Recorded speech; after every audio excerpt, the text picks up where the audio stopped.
This is verse 41 of the 10th chapter of the Gospel of Matthew. Jesus is wrapping up his instructions to his disciples as he is about to send them out on their first mission, and seems to be at this point making the case that different people have different gifts, and of course some gifts are more prominent than others.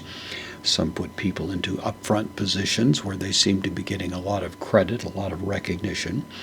Others have gifts that relegate them to background status, and people may not even notice that they were there. But Jesus wants to make it clear that the standard is not how much public acclaim a person gets, but to what degree they are faithful with respect to the calling that God has placed on their lives. And so he gives this rather remarkable instruction in that regard. We have ho, the masculine singular nominative article, the dekomenos from dekomai, I receive. This is a participle, present active in meaning, participle, masculine singular nominative. So the receiving one is the idea. Now the one who receives, prophetein, from prophetes is a prophet. This is the accusative, singular, one who receives a prophet.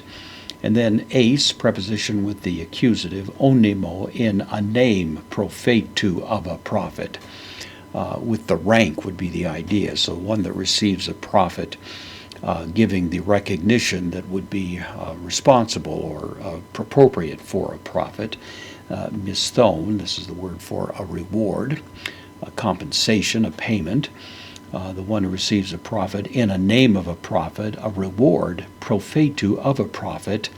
Lampsatai, from lambano, I receive, third person singular, future active indicative, receives the reward of a prophet. It's rather reminiscent of the time that Elisha went to a widow who was a foreigner outside of Israel, and she, in obedience to him, was able to make bread, you recall, during a famine. And the whole point there is that she shared in the same reward as the prophet did, even though he had much more visible rank. It seems, nevertheless, the fact that she accepted him at the status that he was accorded meant that she shared the same reward as he did. It's a rather encouraging idea to those who are aware that sometimes their service takes place more or less invisibly in the background. Nevertheless, God, of course, sees it, and that's the force of this.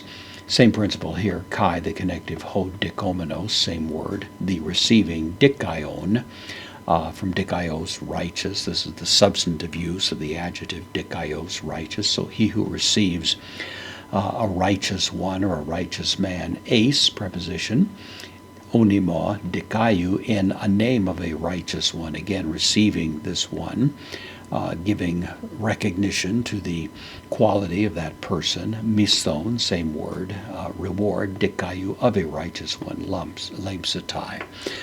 So similarly, if it's not a prophet, maybe someone of lesser rank, but still a person of virtue, of integrity, if they are received based on that virtue, that integrity, then whatever reward they may have received for their life of service will be also given to the one who is providing hospitality for such a one.